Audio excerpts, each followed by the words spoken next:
Chantal Biya, cette histoire de bébé en Inde, que personne ne connaissait jusqu'à aujourd'hui.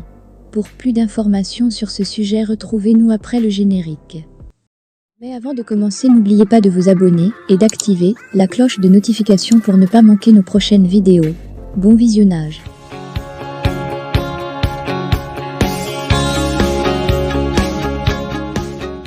Faire un enfant est du cadeau du ciel. Le rappeur Mahalox et sa compagne Dorian Manga n'ont pas encore eu le bonheur de faire un enfant. Et cela leur vaut des insultes sur les réseaux sociaux depuis quelque temps. Un témoignage glaçant a été fait par une personne qui a été témoin d'une histoire pareille, dans laquelle la première dame a eu en quelque sorte un rôle à jouer. Je voudrais revenir sur cette affaire de femme et donner la vie. J'ai eu une tante qui a perdu son mariage après des années d'humiliation dans sa belle famille à cause du fait qu'elle était incapable d'enfanter.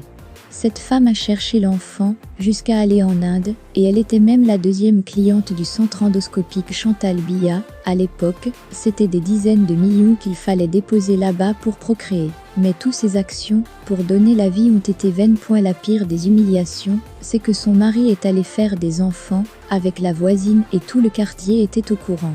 Imaginez que vous devez subir les humiliations et les insultes de votre belle famille, et en plus subir toutes les railleries de tout le quartier du fait que votre voisine directe se bombe le ventre d'être la vraie femme et maman des enfants de votre mari.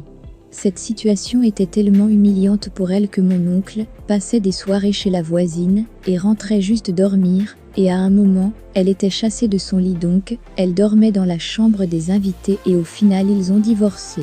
Son ex-mari est aujourd'hui marié à cette voisine, et le plus surprenant c'est que ma tante par la suite s'est remariée et a pu enfanter chez son deuxième mari. Pourtant avec son premier mari, comme je vous le disais, elle a fait le tour du monde jusqu'en Inde, voir les plus grands spécialistes de la fertilité, mais partout le diagnostic était le même, elle était stérile.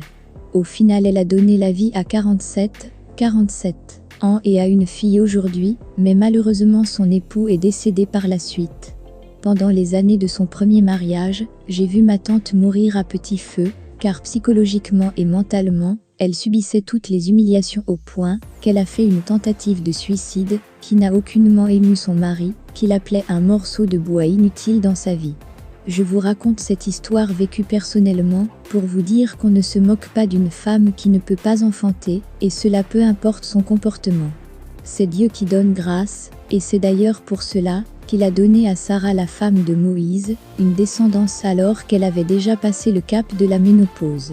Ceux qui vivent à Yaoundé peuvent faire un tour au centre de Chantal Biya à Nbousso, c'est d'ailleurs l'une des actions à saluer de cette femme. Et vous verrez les milliers de femmes de toutes les couches sociales qui se bousculent dans cette formation pour avoir ce bonheur de donner la vie. En conclusion, faites vos clashs, mais ayez des limites. Le narrateur c'est l'activiste Jacques Jorel.